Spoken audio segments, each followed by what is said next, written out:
es jueves 7 de agosto de 2025 y estas son las noticias. El Congreso de la Unión es el único facultado para legislar en materia de minerales e hidrocarburos. Establece criterio de la Suprema Corte. Los patrones deben enterar al Infonavit las aportaciones para la vivienda del trabajador por el tiempo que duró la relación laboral, estableció la segunda sala. El nuevo órgano de administración judicial tendrá amplias facultades para organizar los recursos humanos, materiales y financieros del Poder Judicial. El Tribunal Electoral confirmó los acuerdos del INE que declaró inelegibles a 3 candidatos ganadores en la pasada elección judicial federal.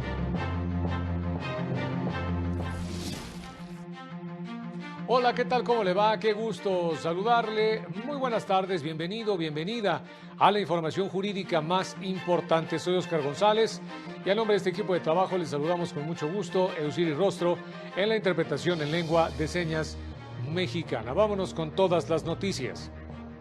La Suprema Corte invalidó las fracciones 9ª y 10ª del artículo 20 de la Ley de Ingresos del municipio de Morelos. La Suprema Corte publicó la sentencia del Pleno en la controversia constitucional 70/2024, en la que invalidó las fracciones 9ª y 10ª del artículo 20 de la Ley de Ingresos del municipio de Morelos, Coahuila, para el ejercicio fiscal 2024. Fracciones en las que se establecía el cobro de un derecho de 60,735 pesos por la expedición de permisos para la construcción y remodelación de pozos para la extracción de hidrocarburos. El Pleno reiteró que este tipo de disposiciones invaden las competencias de la Federación, previstas en el artículo 73, fracciones 10ª y 29ª, numeral 2 de la Constitución, que la facultan para legislar en materia de explotación de todos los minerales y sustancias que se encuentran en mantos, vetas o yacimientos, entre ellos los hidrocarburos. Precisó que si bien la norma invalidada no preveía literalmente el cobro de un derecho por la explotación de hidrocarburos, sí establecía un cobro para construir o remodelar pozos relacionados directamente con las actividades de exploración, extracción y producción de hidrocarburos.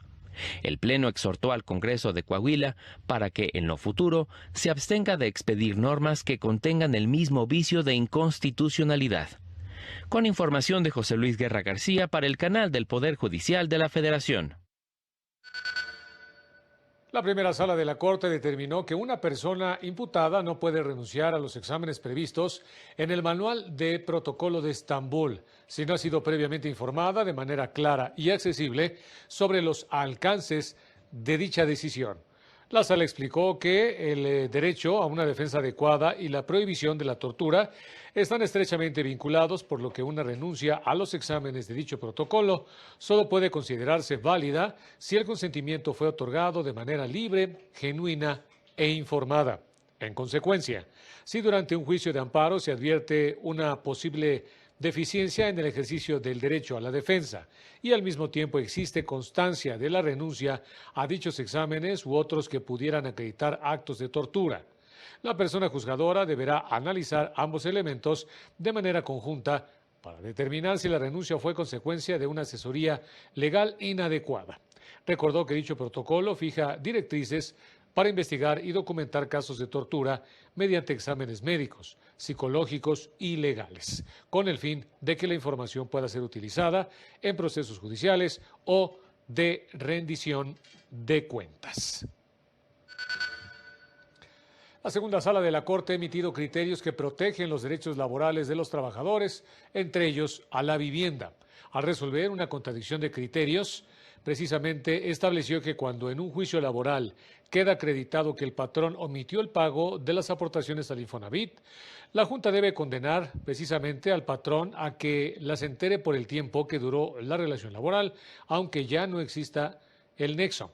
Lo anterior, explicó la sala, ya que se trata de una prestación que se encuentra inmersa en el derecho a la seguridad social y porque además diversos pactos internacionales protegen el derecho del trabajador a una vivienda adecuada.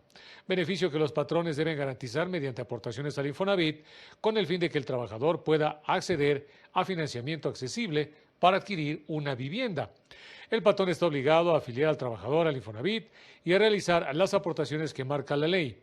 motivo por el cual, en el caso de omitirlas, deberá enterarlas por el tiempo que duró la relación laboral cuando se reclaman en juicio, a pesar de que ya no exista dicha relación.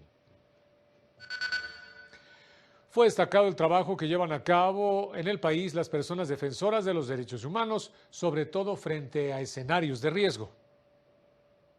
Las personas defensoras de derechos humanos tienen una labor fundamental en una sociedad democrática y plural, en la que todas las personas poseen derechos, especialmente frente a situaciones de conflicto armado, destacó la Unidad General de Conocimiento Científico y Derechos Humanos de la Suprema Corte. Señaló que desde 1999, la Asamblea General de la ONU adoptó la Declaración sobre el Derecho y el Deber de los Individuos, los Grupos y las Instituciones de promover y proteger los derechos humanos y las libertades fundamentales, en la que se reconoció que todas las personas tienen derecho a promover y procurar la protección y realización de los derechos humanos nacional e internacionalmente. Este derecho involucra reunirse o manifestarse pacíficamente, formar organizaciones o grupos, acceder a la información, expresarse libremente y contar con recursos eficaces ante violaciones. En el más reciente informe de la Relatoría Especial de la ONU sobre la situación de los defensores de los derechos humanos, enfocado en las mujeres defensoras en contextos de conflictos armados, destacó su valiosa contribución a la paz y la seguridad.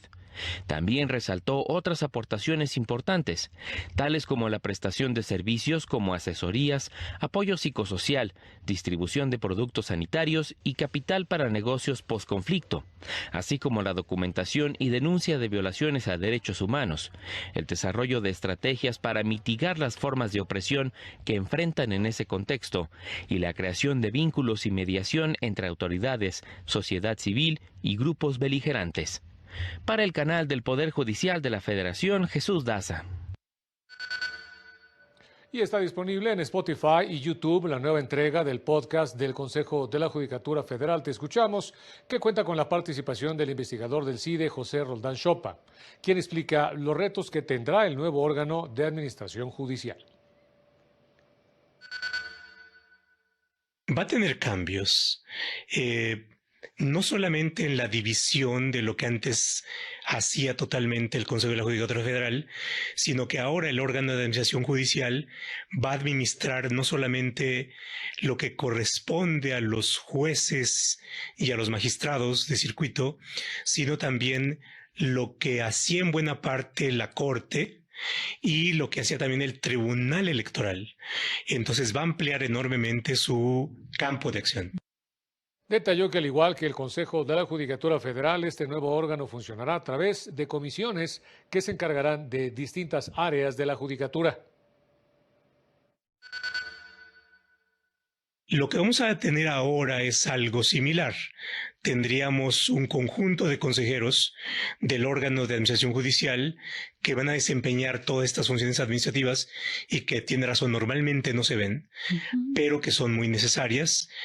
Ahora, hay algunas cuestiones que establece ya la ley orgánica del Poder Judicial, pero también este órgano va a tener la posibilidad de autoorganizarse. Y en esa autoorganización va a poder crear este tipo de instancias. Con la representación del Instituto Federal de la Defensoría Pública, los habitantes de la comunidad Los Calderones, esto en la capital de Guanajuato, obtuvieron un amparo que obliga a las autoridades municipales a garantizar su derecho al agua. En la localidad, se informó, jamás habían tenido agua potable y dependían del rebombeo de la presa Mata, suministro condicionado a la voluntad de una empresa y limitado a 2 horas cada 2 días. Que el Ayuntamiento y el Sistema Municipal de Agua Potable y Alcantarillado de Guanajuato negaron otorgar el suministro, por lo que un juzgado de distrito ordenó proporcionar el mínimo vital de líquido mediante pipas. Sin embargo, la comunidad seguía en la incertidumbre jurídica. Fue así como, al recurrir a la sentencia, el primer tribunal colegiado del 16º Circuito reconoció la viabilidad técnica de llevar agua a la comunidad a través de una red de conducción e instruyó a las autoridades a desarrollar un proyecto y establecer un calendario de distribución mediante pipas mientras se construye la infraestructura. Vámonos rápidamente a unos mensajes y volvemos con más.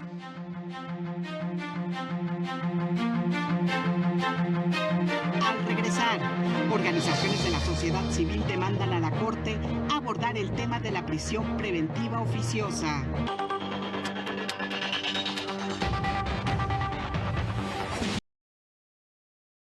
Precisamente la temperatura, 3 de la tarde con 11 minutos, le decía, en este momento. Vámonos con más. Si bien el Tribunal Electoral había revocado 27 acuerdos del INE que declaraban inelegibles a igual número de personas que ganaron un cargo en la elección judicial, por no cumplir con el requisito mínimo de 8 en licenciatura y 9 en la maestría, y ordenó reconocer su triunfo. Por unanimidad, la Sala Superior confirmó los acuerdos del INE en los que se declaró la inegibilidad de 3 aspirantes que ganaron en la pasada elección judicial al no cumplir con el requisito de haber obtenido un promedio mínimo de 8 durante la licenciatura, con lo que se ratificó la inegibilidad de 3 personas candidatas a juzgadores de distrito y magistraturas de circuito y declaró vacantes los cargos. Confirmar la determinación del INE, ya que el Consejo General del INE sí cuenta con facultades para realizar la revisión de los requisitos de elegibilidad conforme al marco jurídico y a la línea jurisprudencial de este Tribunal Electoral. Además, la mayoría de este tribunal ha sostenido que el requisito del promedio general de 8 puntos se refiere al promedio obtenido en la licenciatura en Derecho, sin que se admita otra interpretación. Por ello, se confirma la inelegibilidad del candidato porque de las constancias que integran el expediente se advierte que no cumple con el requisito aludido al tener un promedio de 7.95 en su certificado de estudios de licenciatura. Descartó que el Senado convocara a una elección extraordinaria para ocupar las plazas vacantes y por mayoría de votos propuso al INE revisar la elegibilidad de las personas que obtuvieron el segundo lugar en las plazas que quedaron vacantes para que asuman estas posiciones. La Sala Regional Guadalajara revocó la resolución del Tribunal Electoral de Chihuahua, que había desechado la impugnación de un ciudadano quien pedía anular la elección de jueces de primera instancia en materia civil del Distrito Judicial de Bravos. Argumentó que fue incorrecto su desechamiento porque la demanda sí fue presentada en tiempo y forma. Que su pretensión fue obtener la nulidad de dicha elección por considerar que la declaración de validez se sustentó en una revisión deficiente y opaca de más de 260,000 votos nulos, cuya valoración, según alegó, careció de trazabilidad, documentación y control público. La Sala Regional Jalapa revocó el acuerdo plenario del Tribunal Electoral de Tabasco, con el cual declaró improcedente las medidas de protección solicitadas por una juzgadora electa del Poder Judicial del Estado, relacionados con la violencia política de género que denunció. Lo anterior al considerar que el tribunal no juzgó con perspectiva de género, por lo que en plenitud de jurisdicción concedió las medidas de protección con la finalidad de que se reincorpore a su centro de trabajo en condiciones de igualdad y no discriminación, así como libre de violencia. Que desde el mes de marzo fue objeto de malos tratos por parte de su jefa directa y compañeros de trabajo, lo que la llevó a pedir una licencia sin goce de sueldo, que desde su perspectiva le ha causado distintos tipos de violencia. Además del contexto, se tiene que tanto la hoy actora como la persona a quien se le atribuye las conductas son candidatas al cargo de jueza civil en esa entidad federativa. En tanto, las consejeras del INE, Dania Rabel y Rita Bell, indicaron que es indispensable que la ciudadanía se mantenga informada y participe para que, junto con las autoridades, no permita ningún retroceso en materia de derechos político-electorales de las mujeres. Dania Rabel aseguró que el principio de paridad de género en materia electoral llegó para quedarse y lo que se está buscando es reformular que el espacio público debe ser compartido entre mujeres y hombres. Recordó que en los comicios de 2024 se renovaron más de 20,000 cargos, en los cuales 10,070 mujeres resultaron electas, tanto a nivel federal como local. Entre ellas, 4 gobernadoras y la jefatura de gobierno de la capital del país.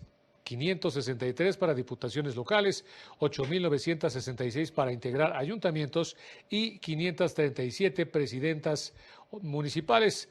En las cámaras del Congreso, por su parte, se alcanzó la paridad perfecta, en tanto que en la elección extraordinaria del Poder Judicial, de los 832 cargos en disputa, 480 corresponden a mujeres y 352 a hombres.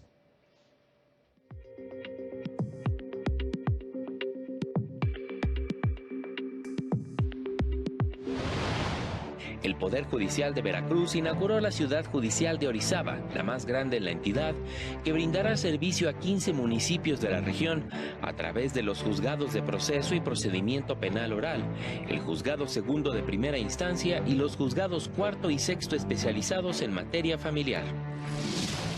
El Tribunal Electrónico del Poder Judicial de Michoacán actualizó sus servicios en línea con el mecanismo de presentación de promociones electrónicas para las materias civil, familiar y mercantil. Integrantes del Pleno del Consejo de la Judicatura de Nayarit se reunieron para delinear el plan de trabajo para la transición al nuevo órgano de administración judicial, el cual entrará en funciones el próximo 16 de octubre. El Supremo Tribunal de Justicia de Tamaulipas recibió la constancia Censo Nacional de Impartición de Justicia Estatal 2025, realizado por el INEGI, gracias a su participación y colaboración en este ejercicio estadístico.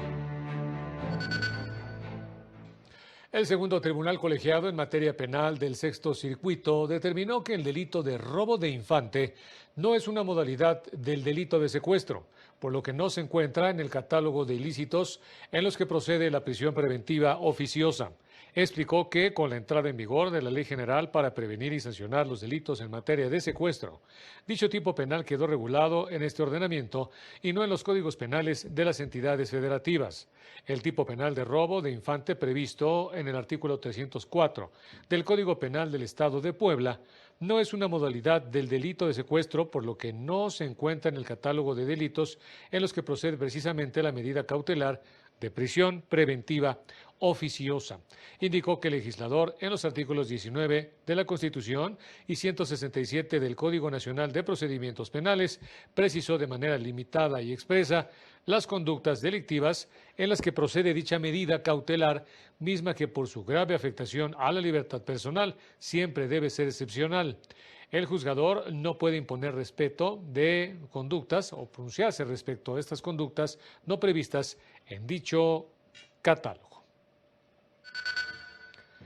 El Centro de Derechos Humanos Miguel Agustín Pro Juárez calificó como urgente que la Suprema Corte de Justicia de la Nación aborde a fondo la figura de la prisión preventiva oficiosa, esto en aras de garantizar los derechos de miles de personas que están privadas de la libertad bajo esta figura.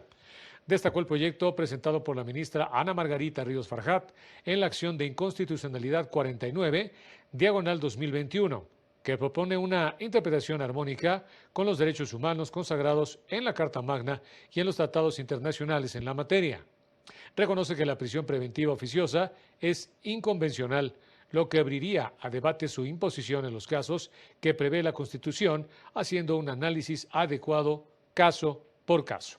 Lamentó que han existido presiones indebidas desde el Ejecutivo para que la Corte saliente no discute el asunto, a la par de que ha reiterado la necesidad de contar con esta figura. Concluyó que de prevalecer la prisión preventiva oficiosa, tal como está, México continuaría siendo el único país de América Latina con esta medida populista, contraria a la presunción de inocencia, que hoy impone una pena anticipada a miles de personas basadas únicamente en el tipo de delito del que se les acusa y a la par no es capaz de darle justicia a las víctimas del delito. Vámonos rápidamente a otra pausa y volvemos con más.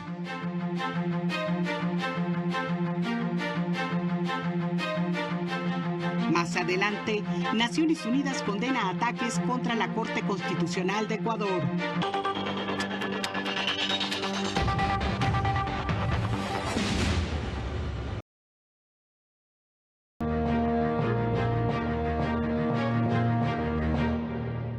Vámonos con más noticias. La relatora especial de la ONU sobre la independencia de jueces y abogados, Margaret Satterwhite, alertó que la Corte Constitucional de Ecuador ha sido amenazada por otros poderes del Estado.